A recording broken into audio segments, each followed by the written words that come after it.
Can you tell us your name? My name is Victor Walsh. Victor Walsh. And what was your childhood like? Childhood life was actually great. I was adopted at the age of 5 by great parents, an Italian-Irish Catholic couple that took in 13 kids that were all broken, left behind, and discarded, and never let us want for anything. We worked really hard to learn our crafts and our trades, and they were, in their descending years, their golden years, and I'm very proud of them, and it means the world to me. If there was one thing that comes to mind right now that you would like to tell the person that's watching this video, what would it be? That I know I'm capable and I'm trained to handle and surviving even outside situations and circumstances, but I deserve better. I deserve better not just on their account, but on my own as well. I can put myself out there as much as I want, but if there's no place for me, I can't take over someone else's position unless I'm going to take over someone's position. I'm looking for a place that's ready for me. And are you still close with your adopted brothers and sisters? Yes.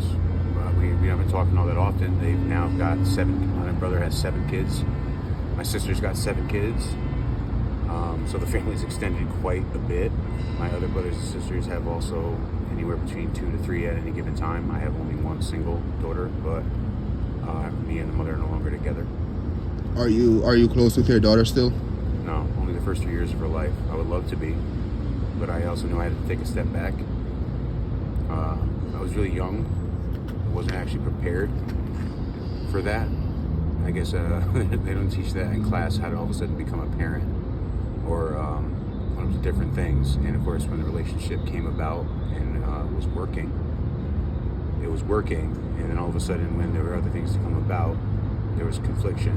And that kind of confliction caused a divide. What did you focus mostly on when you're coming up in school as a younger guy? Biology, specifically in languages. I love music, so I started learning as many instruments as I could. When I was 15, I started, my mother taught me organ. I eventually learned how to play the bass, guitar, the drums, piano, everything else that I could put my hands on, except wind instruments, except for the flute. But everything else, I can understand, I can engineer, I can mix music, I can create music. I was on the radio in 2009 and starting up as I was supposed to start up in my musical career. But everything at the time was overwhelming after I got out. And as for a career, what was your career? Honestly, I was doing construction for most of my youth, to be fair, and hitting sales, restaurant work, marketing, low voltage electrician, things of those natures, anything that was creative, but also craftsman-like my father. He always used to say jack of all trades, but master of none. But some work was there. But I always wanted to be in the music industry. I started learning martial arts at 14. My father had taught me stuff beforehand, but then I eventually started taking it formally, Jeet Kune Do. And so from there, I kept my training going for years after that, multiple instructors, and started teaching myself. And I started teaching others myself, I should say. How did you begin your military career? By my recruiter, and she led the way. My dad was in the military as well. He was a Screaming Eagle and in the Big Red One, and I was always inspired by the movies that he would share, because he would always be watching movies from The Bridge of the River Kwai to Great Escape, movies of that caliber and conditioning. And so I was always inspired by the Sullivan Brothers as well, because I already had so many brothers. So it was like we were all going to enlist together and keep on the legacy and keep everything going. But me and my brother enlisted at the same time, went to go training. A ranger took us running for 5 miles. My brother quit after 2.5, and then after that he said he didn't want to do it anymore. So it didn't continue after that. I just stayed in it on my own. How was life in the military? It was the best experience I've ever had in my life. The best experience I've ever had. The sarcasm, the strength, the machismo, the wit, the banter, the way they get each other motivated and pumped up, see as a solid team. Like, there couldn't be any more colors on the uniform to be as bright as what the military is and what the Brotherhood is, what it stands for. Is or was drugs a part of your life?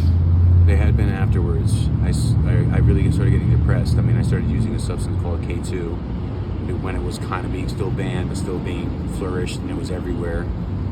And I figured, well, at least it wasn't weed or something that, at least at the time, was illegal.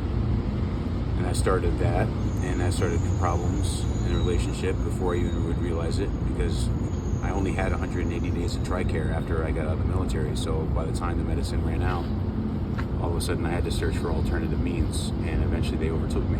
It took me years and years and years, the last couple of years especially, to finish my recovery, because now I'm no longer on any of the substances. But I can't believe it took so long, and that the only people that somehow were there to help me were the drug dealers and the bad people. So I just rocked with it for a while, but it changes everything. What were the symptoms like? Crazy psychosis, rage, crazy high sexual things that occur out of it, and basically an inability to control yourself. You can try to be respectful about the substance you use, and to a degree you can do that, but at any certain given point, the difference of the chemical change can change you chemically, and all of a sudden you lose a piece of yourself. Your memory, your love, your compassion, your care. You just go, fuck it. Were you ever in love before? Quite a few times. And of course I realized later on the times that I didn't love as much as I should have or could have. It took me many years to eventually discover a new understanding of love and what it really truly means, not as opposed to the limited amount I was capable of giving at the time, especially during substance use.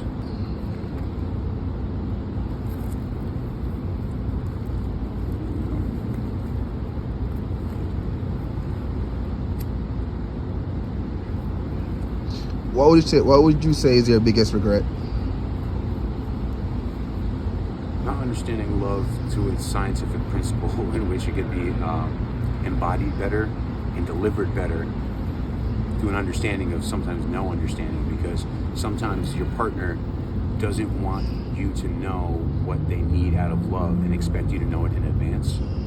So I couldn't say it's just about my age, or couldn't say it's just about whatever, but it takes so much training and time and practice to be able to particulate and then deliver that at any given moment, when all of a sudden there is sadness or depression or loneliness or this and that, even in a day where they had been successful, that I could deliver something more, like a better comment or a better thing, or sometimes realizing, to be fair, that you can't do anything at all. Sometimes the best form of love is not loving, so that reminding them of himself, like little bits of this and that. Because of that kind of,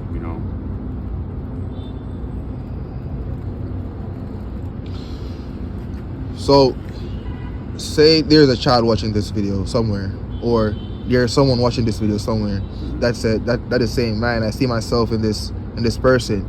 What's your advice for them? Well, I never know. I say I have advice. I have advisory. I understand now more than ever, but it's first and foremost, never give up, never quit, and never surrender. The only thing you should surrender to is to God. Allow that to be a thing. Allow it to letting go as the build-up happens, because it's always growing. It always seems to be a thing where all the lack of love shows up out of nowhere. You always go, why did I think of that about that person for no reason? So we have to really try to learn how to control our thoughts, so that when we're being thoughtful, everyone else can be thankful. Like, oh, thank God somebody gets it, and therefore there's a delivery and a gift. That's so true. So I'm at the end of this video right now, but is there anything else you would like to say to someone that's watching this video? Yeah, be good, be excellent to each other, my dudes. Love one another with our whole heart, our whole mind, and our whole soul. With that, we can defeat any darkness, any lack of love, or any other trouble or turmoil, because there's lots of things to think about. And if we put our minds to it, like selectively, then we can think on other people's account for the things that maybe they're not thinking of at the time. It only just takes a little bit of courage and a little bit of wisdom.